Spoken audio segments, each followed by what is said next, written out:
사로잡혀 그의 땅에서 떠나리라 하셨느니라. 아멘. 할렐루야. 거룩한 주일 새벽 이 시간 기도의 자리로 나오신 모든 성도님들과 온라인으로 함께 예배 드리시는 모든 분들에게 하나님의 크신 은혜와 평강이 가득하시기를 주님의 이름으로 축원합니다. 오늘 말씀의 제목은 진정한 중보자로 살아가라입니다. 진정한 중보자로 살아가라.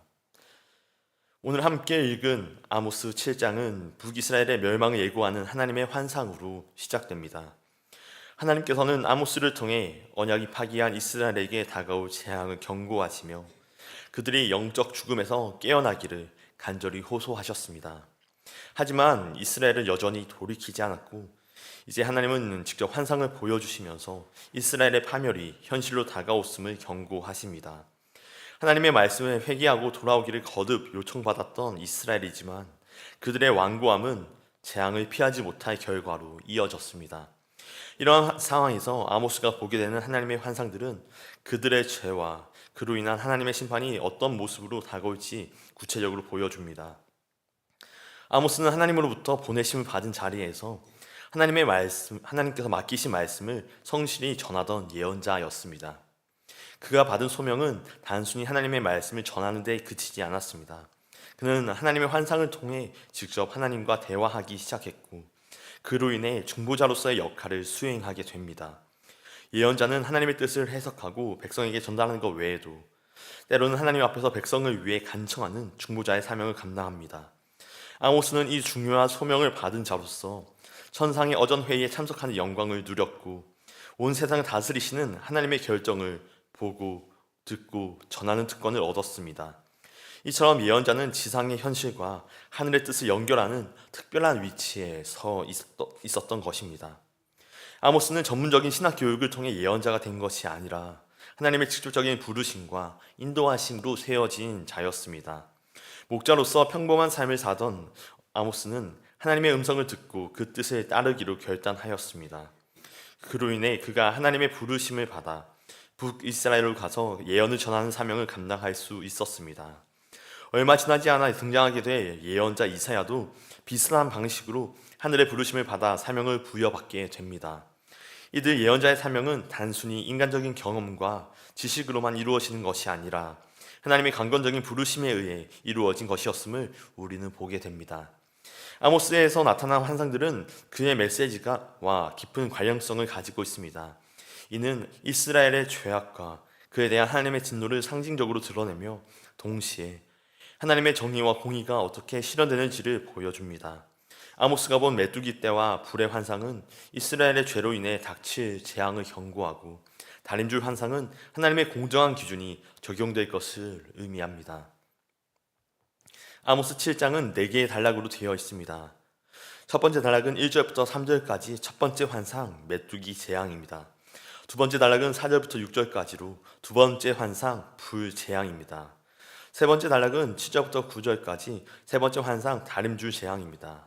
마지막 네 번째 단락은 10절부터 17절까지로 아모스와 아마샤의 갈등입니다. 오늘 말씀의 제목은 진정한 중보자로 살아가라입니다. 본문의 말씀을 통해 세 가지 영적인 교훈과 기도의 제목을 삼고자 합니다. 첫째로 심판 앞에 긍휼을 구하는 중보자로 부르십니다. 심판 앞에 긍휼을 구하는 중보자로 부르십니다. 아모스는 앞선 6장까지 하나님의 탄식과 심판 예고를 열정적으로 전했습니다. 그러나 7장에서는 그와 다른 모습을 보여줍니다. 이스라엘에 임할 하나님의 심판을 환상으로 보게 되었던 아모스는 하나님께 간절히 매달리며 불순종한 이스라엘을 향한 재앙을 멈춰달라고 탄원합니다. 아모스 7장 5절에서 그는 이렇게 기도합니다. 이에 내가 이르되 주 여호와여 청하건대 그치소서. 야곱이 미약하오니 어떻게 서리이까 하매. 아멘. 하나님으로부터 사명을 받은 사람이 어떠해야 하는지를 아모스는 잘 보여주고 있습니다. 하나님의 사명을 충성스럽게 수행하면서도 공동체를 위해 하나님의 긍휼을 간청하는 중보자의 모습을 보여줍니다. 사명자는 하나님의 심판을 충성스럽게 전하는 동시에 백성을 사랑하는 마음으로 하나님께 긍휼을 구하는 자입니다. 그는 하나님께 신실하면서도 백성을 사랑하는 모습을 보여주었습니다. 그러나 이스라엘에는 하나님께 충성하는 자도 백성을 진정으로 사랑하는 자도 찾아볼 수 없었습니다. 대부분의 사람들이 자신의 이익만을 추구했고 그러한 사회는 결국 서로를 해치고 빼앗으며 파멸로 나아가게 됩니다. 모든 구성원이 서로의 유익만을 추구하며 죄악의 길로 나아가는 사회는 결코 생존할 수 없습니다. 공동체가 진정 회복되기 위해서는 하나님께 충성하며 하나님의 말씀을 위해 자신을 희생할 수 있는 사람이 필요합니다. 또한 자신이 속한 공동체를 사랑하며 그들이 하나님께 돌아서도록 중보하고 탄원한 자가 반드시 필요합니다. 이러한 사람을 통해 공동체는 살아나고 회복될 줄로 믿습니다. 아모스는 생명의 위협을 받으며 사람들에게 미움을 받았지만 하나님의 부르심에 끝까지 충성했습니다. 그러나 하나님께서 이스라엘을 치겠다고 하시자 그는 감히 피조물의 인간의 입장에서 하나님께 그 뜻을 돌이켜 달라고 간청했습니다. 그 자신이 심판당할 위험을 감수하고까지 자신을 미워하는 백성을 위해 사랑으로 간구했던 것입니다. 과거 모세는 이스라엘 백성이 금송아지를 만들어 하나님을 배반했을 때 백성들이 진멸될 위기 속에서 자신을 생명책에서 지워서라도 백성을 버리지 말아 달라고 간청했습니다. 이처럼 사명자는 하나님께 대한 충성과 백성에 대한 희생적 사랑을 동시에 품어내는 자입니다. 하나님은 가정과 일터, 교회에서 우리를 사명자로 부르십니다. 하나님이 맡기신 공동체를 생기 있고 아름답게 세우기 위해 우리는 하나님을 향한 충성과 이웃을 향한 사랑을 실천해야 할 줄로 믿습니다. 바라건대 우리가 선 자리마다 하나님을 향한 충성과 이웃을 향한 사랑을 통해 생명과 회복의 역사를 이루어 가시는 저와 여러분 모두가 되시기를 주님의 이름으로 간절히 축원합니다. 둘째로, 하나님의 주권을 인정하는 사람입니다. 하나님의 주권을 인정하는 사람입니다. 아모스는 첫 번째와 두 번째 환상에서 예고된 심판이 임하지 않도록 하나님께 간구했고 하나님은 그의 중보를 들으시고 심판을 거두어 주셨습니다. 그러나 세 번째 환상부터는 상황이 달라집니다. 하나님께서는 이번 환상에서 심판을 멈추지 않으십니다. 앞선 두 환상에서 중보자로 나섰던 아모스의 간청도 세 번째 환상부터는 나타나지 않습니다. 아모스서에 등장하는 5가지 환상은 각각 2개씩 짝을 이루며 구성되어 있습니다. 7장에는 3가지 환상이, 8장과 9장에서는 환상이 하나씩 이어지면서 앞의 환상들과 연결됩니다. 아모스가 본 첫 번째와 두 번째 환상은 각각 메뚜기와 불의 재앙으로 이 재앙들은 연약한 백성들이 감당하기에 너무나도 극심한 고난이었습니다. 아모스가 간청한 내용 역시 이 재앙이 백성들에게 미칠 고통이 크다는 것이었기에 하나님께서는 그의 중보를 들으시고 그 뜻을 돌이켜 주셨습니다. 첫 번째 환상은 메뚜기 재앙으로 재앙의 시점이 중요한 의미를 담고 있습니다. 본문에서 메뚜기 재앙의 시점을 왕이 풀을 벤 후라고 하여 그 재앙의 원인이 왕과 지도자들에게 있음을 암시해 줍니다. 당시 왕은 다른 사람들보다 먼저 출소할 권리를 누렸습니다. 왕이 공의와 정의로 나라를 다스리면 추수 후에도 비가 내려 백성들 역시 필요한 곡식을 거둘 수 있었습니다. 하지만 왕이 공의와 정의를 세우지 않으면 백성들이 수확할 곡식이 남아있지 않게 되고 나라에는 큰 재앙이 닥치게 됩니다. 메뚜기 재앙이 임한 시점은 바로 왕이 추수한 직후로 백성들이 수확을 기다리던 때였습니다. 하나님께서는 그 시기에 메뚜기를 보내어 백성들이 의지하던 모든 것들을 사라지게 하신다 말씀하십니다. 그 고통이 공의와 정의가 실종된 사회에서 신음하던 백성들을 향하던 것이었기에 아모스는 하나님께 그 일을 멈춰주시길 간청했던 것입니다. 두 번째 재앙은 불의 심판이었고 여기서도 아모스는 백성들을 위한 간청을 이어갑니다. 이 불은 바다를 삼키고 땅까지 번져 모든 농작물들을 태워버리는 극심한 심판이었습니다. 첫 번째와 두 번째 환상에서 하나님은 세상을 창조하실 때 사용된 표현을 반복하여 사용하시면서 심판조차 하나님의 주권적 창조의 능력 아래 있음을 강조하셨습니다. 하나님이 창조하신 세상이 그 창조의 능력으로 인해 이제는 이스라엘을 심판하는 도구가 된 것입니다. 이로 인해 백성들은 하나님이 기업으로 주신 자신들의 터전을 잃게 되고 소망이 끊어질 위기에 처하게 됩니다. 이를 안타까워한 아모스는 하나님께 그 재앙을 멈추어 주시게 간청합니다. 그러나 세 번째 환상부터는 상황이 달라집니다. 앞선 두 환상에서의 아모스의 간구를 들으시고 긍휼과 자비로 응답하셨던 하나님께서 이번에는 죄에 대해 타협하지 않으시는 공의로운 주권을 나타내십니다. 아모스에게 보여주신 세 번째 환상은 다림줄입니다.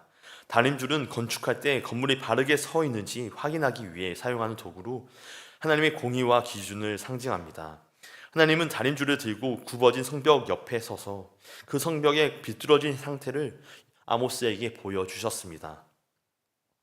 아모스는 굽어진 성벽을 보며 더 이상 간구할 수 없었습니다.